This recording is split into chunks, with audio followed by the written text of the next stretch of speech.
Tea. It's the second most consumed beverage on the planet right after water. More than 2 billion cups are drunk every single day. And yet ask 10 people how to make tea properly, and you will get 10 completely different, completely passionate, slightly offended answers. That's exactly what we wanted to find out. We brought in professional chefs from 10 different countries, handed each of them the same basic starting point, tea leaves and water, and asked them to make tea the way it's made in their culture. No restrictions, no rules, just do it your way. What we got was extraordinary, because tea isn't just a drink. It's a ritual. It's a memory. It's a way of saying, sit down, slow down, you're welcome here. Let's meet the chefs. CHEF. Number 1, India. Masala Chai. Chef Priya. In India, chai is not optional. You wake up, you make chai. Someone visits, you make chai.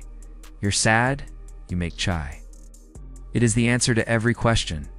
Chef Priya starts with whole spices, green cardamom pods cracked open, small cinnamon stick, 2 cloves, a thin slice of fresh ginger, and a pinch of black pepper. Everything goes into cold water first. This is the first surprise for anyone who's only seen Western tea preparation. Chef Priya, you never add spices to hot water. Cold water extracts differently. The flavor opens slowly. It's what my mother taught me, and her mother before that. The spiced water comes to a full boil, then strong Assam tea leaves go in. Not bags, never bags, followed by full-fat whole milk. The ratio is roughly 60% milk to 40% water. The entire mixture boils together until it turns a deep copper color, then gets strained through a fine mesh directly into a small steel glass. Fun fact, India produces 23% of the world's tea and consumes over 80% of what it grows domestically. Masala chai recipes vary by household. There is no single correct version. Chef number 2, Japan ceremonial matcha. Chef Kenji. Matcha is not just tea, it is a practice. In the tea ceremony, we say ichi, go, ichi, one time, one meeting. This moment, this cup, will never exist again. That is how we approach it. Chef Kenji's preparation is strikingly quiet compared to Priya's. He sifts ceremonial-grade matcha powder through a fine strainer to remove any clumps.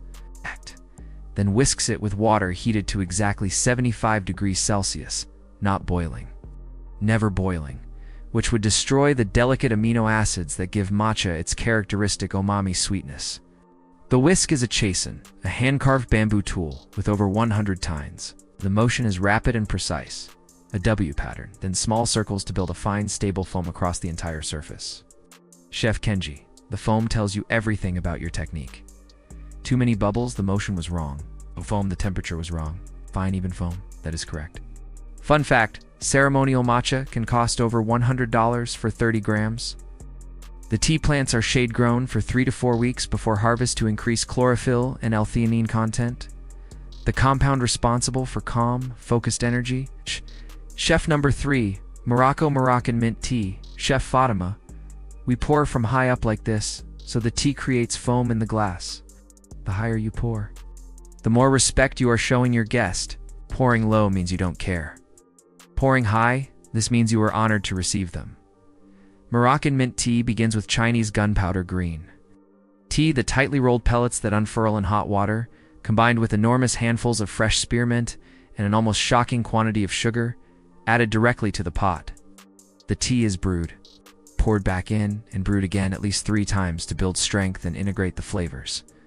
Chef Fatima explains that serving tea in Morocco is always the role of the head of household. A gesture of hospitality so significant that declining a cup is considered deeply impolite. Chef Fatima, we say in Arabic, the first glass is as gentle as life. The second is as strong as love. The third is as bitter as death. You must drink all 3. Fun fact, Moroccan mint tea uses Chinese gunpowder green tea, exported to North Africa via trade routes, established in the 19th century. Today, Morocco is one of the largest importers of Chinese green tea in the world. CHEF number 4, United Kingdom Builder's Tea. Chef James. Right. Here's where I'll say something controversial and stand by it completely. The milk goes in after. Anyone who puts milk in first is wrong, and I will not apologize for that position. Chef James makes what the British call builder's tea strong. No nonsense, deeply comforting. A Yorkshire tea bag into a pre-warmed ceramic mug, freshly boiled water poured directly over it. Exactly 4 minutes of steeping, then the bag removed without squeezing. Squeezing releases bitter tannins. He explains very firmly, then a small pour of cold whole milk, no sugar. Chef James, this is not complicated. This is not a performance. A proper cup of tea is just correct. You know it when you taste it. It tastes like someone cares about you. He pairs it with 2 digestive biscuits placed precisely on the saucer. The dunking, he says, is non-negotiable. Fun fact, the UK drinks approximately 100 million cups of tea per day. The great milk first versus milk after debate has been ongoing since the 18th century and remains genuinely divisive. The Royal Society of Chemistry officially recommends milk first.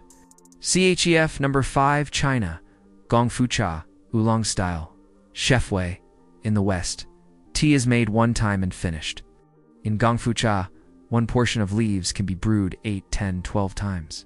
Each infusion is different. The tea is having a conversation with you. You have to listen. Chef Wei performs the Gongfu ceremony, Gongfu meaning practice skill. Using a tiny Yixin clay teapot barely larger than a fist, the oolong leaves fill the pot almost halfway. Tea first infusion is used only to rinse the leaves and wake them up, poured away entirely.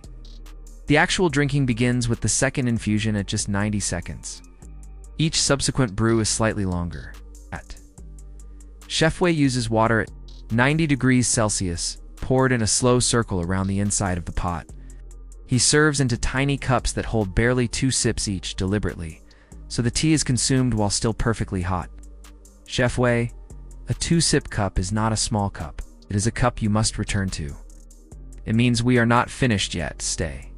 Fun fact, China is the birthplace of tea. The first recorded consumption dates to 2737 BCE. The country produces over 3.2 million metric tons of tea annually and has over 1,000 documented tea varieties. Chef number 6. Turkish black tea, K Chef Ake. The K Danalik. This is 2 pots, one on top of the other. Bottom pot has boiling water.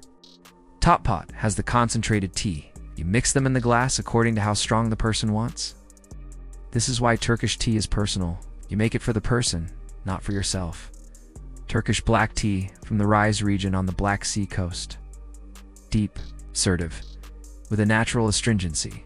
Brews in the upper pot for a minimum of 15 minutes. It becomes almost syrupy in concentration.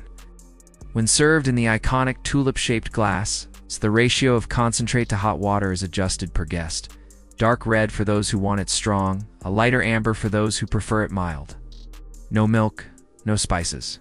Usually 2 small sugar cubes on the side, placed between the teeth rather than dissolved in the cup.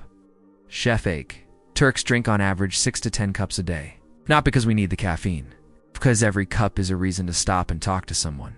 Tea here is social infrastructure. Fun fact, Turkey is the world's largest per capita consumer of tea, drinking approximately 3.5 kilograms per person per year, more than any other country on earth. Turkish tea is grown almost entirely in the Rize province. Chef number 7 Argentina, Yerba Mate Chef Rodrigo. Mate is not a tea.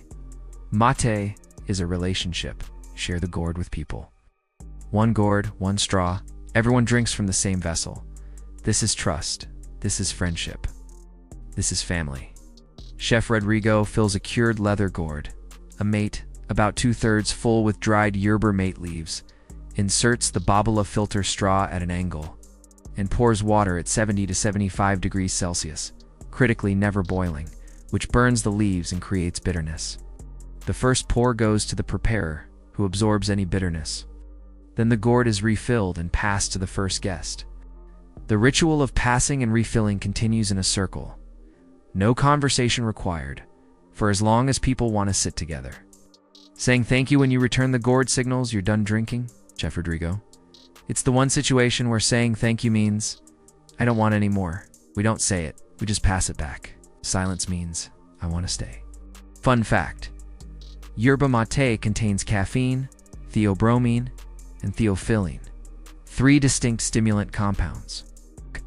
It produces a uniquely clear, sustained energy without the crash commonly associated with coffee. CHEF number 8, Russia Zavarka, Russian samovar tea. Chef Natasha. The samovar is not just a teapot. The samovar is the center of the house. When the samovar is on, the family comes. In Russian, we even have a saying: we don't invite people for tea, we invite them to the samovar. Russian tea culture centers on Zavarka, an ultra-concentrated, black tea brew kept hot in a small teapot on top of the samovar. Guests pour a small amount of Zavarka into their cup and dilute it with the continuously boiling water. From the samovar below, controlling their own strength preference, Chef Natasha serves it with a spoonful of dark cherry jam, never stirred in, placed on the side of the saucer, or held between the teeth while drinking in the traditional style. The jam provides sweetness through each sip without dissolving into the cup. Chef Natasha. My grandmother kept the samovar on all day. Neighbors came and went. Nobody knocked. The samovar was the invitation. When it went cold, the day was over. Fun fact, the Russian samovar was introduced in the 18th century, and by the 1800s was considered an essential household item across all social classes.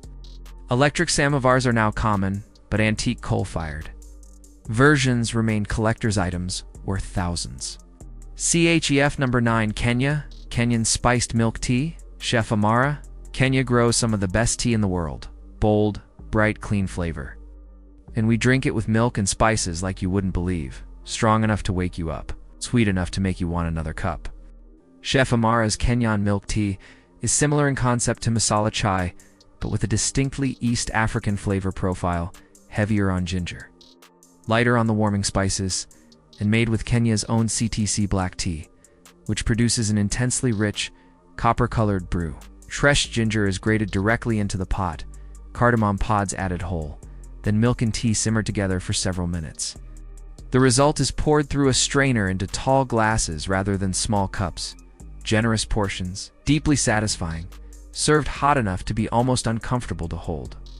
Chef Amara. In the villages, tea is breakfast. Not with breakfast, tea is breakfast. You wake up, you drink tea with milk and sugar that gives you energy until midday. Simple, powerful, perfect. Fun fact, Kenya is the world's 3rd largest tea producer and the largest exporter of black sea tea, CT. The Kenyan highlands, with rich volcanic soil and consistent rainfall, produce a tea distinct from Indian and Chinese varieties, brighter, more brisk, and highly prized in British breakfast blends. CHEF number 1, OIRAN, Persian black tea with nabat. Chef Dariush. In Persian culture, tea is the first thing you offer anyone who enters your home. Before you ask their name, before you ask why they've come, tea first, everything else after. This is hospitality. It is not conditional. Chef Dariush brews a deep amber Persian black tea, often from the northern Gilan province, in a glass teapot set over a low flame to stay warm. The glass is deliberate. You must be able to see the color, which tells you the strength. He adds a single dried rose petal to the pot, a traditional Persian touch that adds the faintest floral note. The tea is served in small, narrow-waisted glass cups set in ornate metal holders. Alongside it, nabat, large crystallized saffron sugar on a stick. Held in the tea or between the teeth while drinking, never dissolved directly into the cup. Chef Dariush. The nabat dissolves slowly as you sip. Every sip is a little sweeter than the last. Life should work this way, I think. Fun fact, Iran consumes approximately 100,000 tons of tea per year. Persian tea culture dates back centuries, and the practice of holding sugar between the teeth while drinking, called kand palu, remains the traditional method in many households. 10 countries, 10 techniques. 10 completely different relationships with the same simple act of putting leaves in hot water. And here's what I keep thinking about. Every single one of these chefs, from London to Lagos, from Tokyo to Tehran, said the same thing in different words. Tea isn't really about the drink. Tea is about the pause. It's about creating a moment where you say to another person, "You matter enough for me to stop what I'm doing." Priya's masala chai says that with spice and warmth. Kenji's matcha says it with stillness and precision. Fatima's mint tea says it by pouring from a height because the effort is the point. James's builder's tea says it with bluntness and comfort. Every single version is an act of care. That's 2 billion cups a day. 2 billion small moments of someone saying, "Sit down. I'll make you something warm. You're welcome here." That's tea. And it is, without question, worth every second. That's 10 chefs, 10 countries, 10 completely different cups of tea, and honestly, I want to try all of them right now, immediately. Which one surprised you the most? Drop it in the comments and tell us. How do you make tea? What country are you from? And what does tea look like in your house? I genuinely want to know, and so does everyone watching this. If you loved this format, we have entire series of chefs from around the world making everything from bread to hot sauce to breakfast. Links are on screen right now. Subscribe so you don't miss the next one. Thank you to all 10 chefs who shared not just their recipes, but their stories. That's what Epicurious is always really about. See you next time.